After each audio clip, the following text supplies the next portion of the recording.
Great games, but just completely flopped. No one wanted to play that crap trash.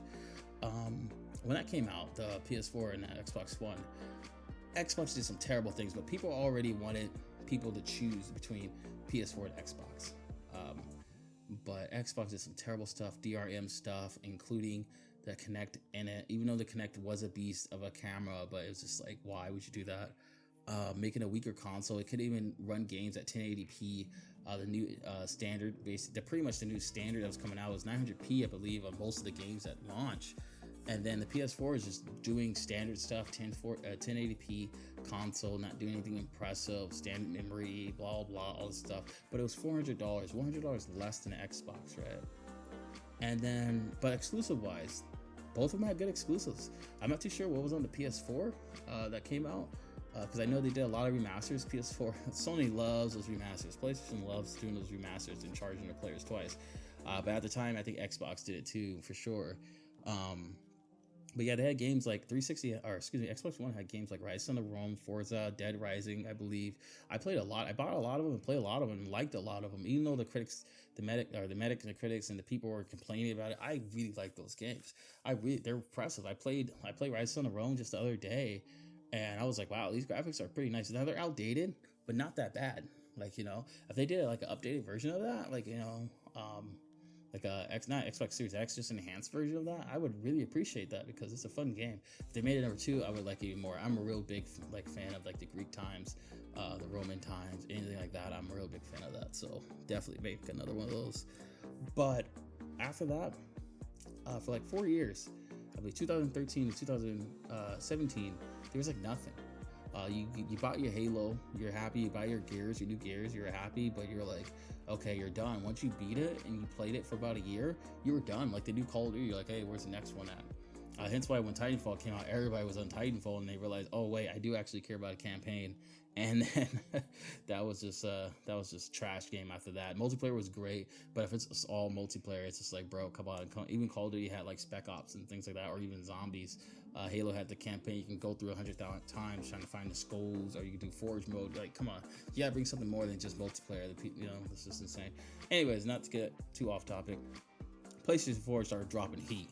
I mean, they started dropping Horizon Zero Dawn, God of Wars, another Last of Us, even at the end of its days. I mean, Ghost of Tsushima. I mean, they just started dropping fire, while Xbox was hitting fat zeros. Yeah, they had Game Pass coming out in 2017, but it was just at that moment too late for that generation. Like, you're preparing for the next generation at that point. But thankfully, Phil Spencer kind of stepped in. Realized it was a console war, but he had to prove his point to the new CEO at the time, because they would try to sell the Xbox. If you don't know, if you guys remember, they tried to sell the Xbox, but Phil Spencer kind of, being a gamer himself, working at Microsoft for so long, just saying like, hey, get that other guy out, promote me, give me a seat at the table. I will prove to you that this is a good market. And thank goodness he did, because the next 3 years, when Phil Spencer got promoted and I started promoting the crap out of Game Pass in 2017, when I believe that's when it launched, people just started instantly falling in love with it. They started buying out studios. Like 3 years ago, I think they only had 6 studios. Now they have 23 studios. That's 18 studios. They have more IPs than ever at this point underneath their belt. Not just that they're licensing or whatever, but they have a lot.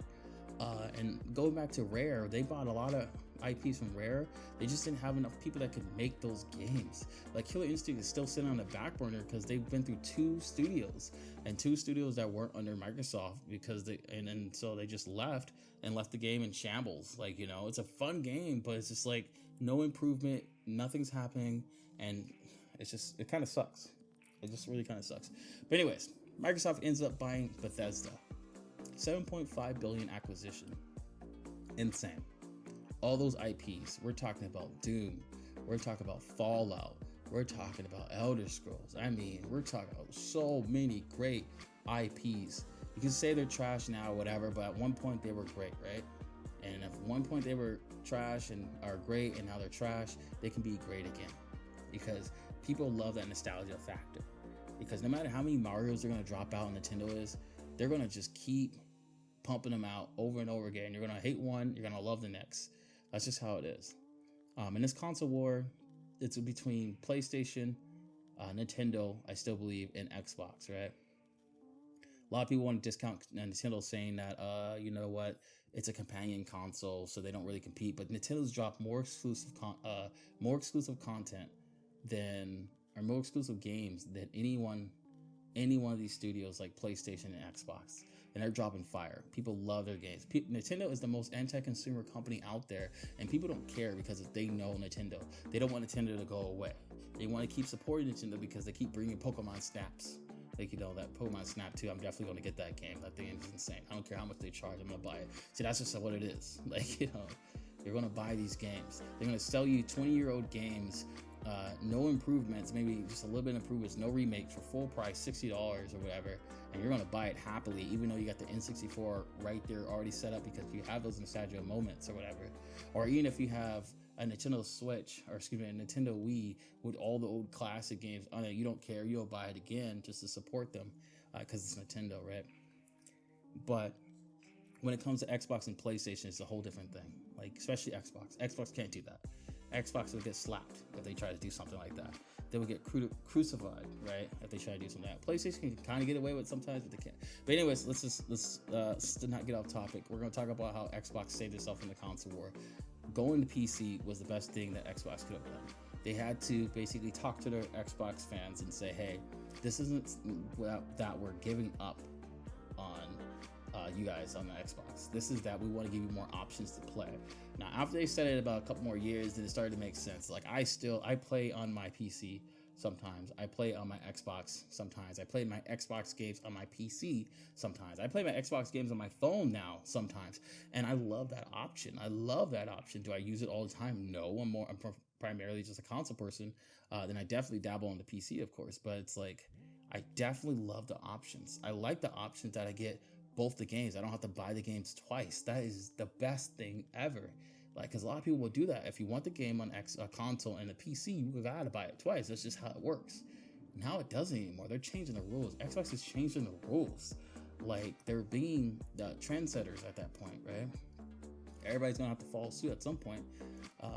So when you're talking about console wars, it's not about the most powerful console anymore. That's for sure. Because Nintendo, their games sell millions of copies. I'm talking about in the 20s to 30 millions of copies. Way more than Xbox sells their games. Way more than PlayStation sells their game. I'm sorry, God of War is not breaking 20 million copies. It's not breaking 30 million copies. You know what I'm saying? That's just not what's going to happen. It's a great game, sure, but it's not going to do an Animal Crossing. It's not going to do a Mario, okay? That's just not going to happen. Nintendo fans are loyal as heck. Like, they're going to buy those games day one, right? PlayStation fans, they have Nintendos. You know, they have Switches. Xbox fans have Switches. PCs